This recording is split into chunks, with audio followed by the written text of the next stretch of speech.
First of all, what I found that there's about 150 million working people in this country, right, according to the Bureau of Labor Statistics, and that's as of maybe last month. And about 120 million of those people are working full-time, so 38 hours or more. What I also found was that she was actually right. There are a number of sources that say that about up to 70% of our workforce is unengaged. So I found this in a number of places.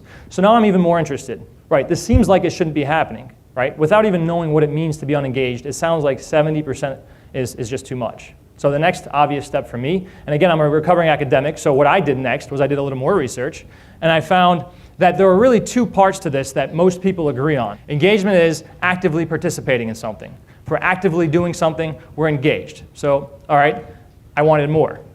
So the second thing I found was that most people report that being engaged means that we're happy to be doing the things that we're doing. If you can ask yourself, what is the likelihood that my employees are doing anything more and are happy to do anything more than what is minimally required of them, that's a pretty good indication that your employees are engaged. What is the impact if people are not engaged at work, regardless of what that number is? Well, the first thing that most of us probably think about is production, right? Regardless of what you do, you've got a product at the end of the day, and if your employees are not happy to be at work, if they're stressed out that they're at work, if they're not engaged, it's going to probably have an influence on production, isn't it? Second thing is turnover. This is not the first job that I've ever had in my life. And when I think back to all of the previous jobs that I've left, 99% of them, I left because I wasn't very happy. Okay, what about relationships? What's the impact of unengagement on relationships or engagement on relationships? What's the likelihood that the happier my employees are, the better my relationship with them is? It's probably a reciprocal effect, isn't it? Better the relationship, the happier they are.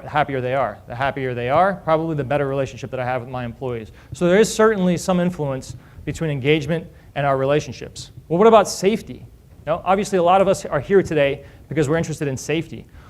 What is the influence of whether or not my employees are happy to be doing the things that they're doing and whether or not they're safe, whether or not they go home safe at the end of the day? Probably pretty significant. And finally, what these all have in common is bottom line, right? We probably tie a dollar figure to all of these things. So there's certainly a big impact, a big influence over engagement and business. So I'm still interested. But what about the rest of our lives? What about everything else? What we call the downstream impact. This statistic that I'm about to share with you was pretty surprising with me when I first saw it, and it's that we spend over 30% of our lives, of our waking lives, at work. If you average out all of the amount of hours that the average American works, and you take into consideration people who are not working, people who are unemployed, 0 hours a week, senior citizens, kids, all of that into consideration, we spend over 30% of our waking lives at work. What's the downstream impact on marriage? I read Forbes magazine sometimes, and a couple of months ago I was reading Forbes magazine after I had this conversation, or lack of conversation, with the young lady at the coffee shop, and I read a statistic from an actual study that linked one's sex life with stress at work. And the correlation, as you might imagine, is the more stress you have at work, the less sex you're having at home. So maybe that'll interest you. We do everything that we do for two reasons, right? To get something that we want or to avoid something that we don't want. Everything that we do for one of those two reasons.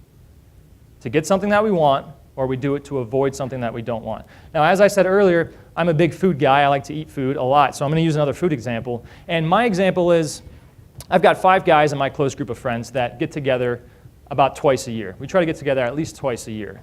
And in these, whether it's the 4th of July or whether it's our fantasy football draft, we make a point to get together. And when we get together, we ask that everybody brings an item, a food item, to have. So like a potluck kind of meeting. Well, one of my friends has the sweetest, most adorable, kindest wife that you would ever meet in your life. She's the sweetest person I know. But we also all know that she's horrible at baking. And she always brings baked goods to these meetings. Right? So she brings the baked goods, and what do we inevitably do? We eat the food. Not because we want to, but we want to avoid embarrassment, right? We don't want to embarrass her. Now, there's a camera in front of me, so hopefully he doesn't see the video.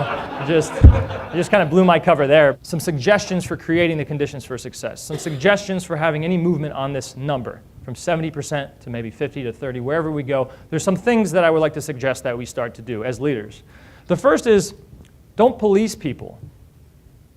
If you feel like the only way people are getting things done is when you're around them, that means you're policing them, right? And they're only doing it to avoid some threat, some punishment.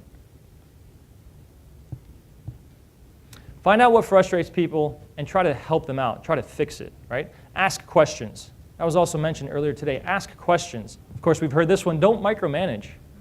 If you walk out onto the work floor and people start to turn around and walk away, you're probably micromanaging them. Allow for choices, right?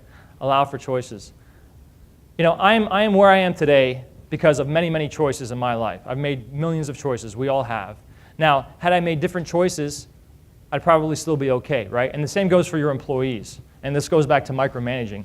It's not a cookie cutter situation. We all work, right? We all do many different things. It's a pretty complex environment. It doesn't mean that we have to do the same thing every day to get the result that we want. It's possible to allow for choices.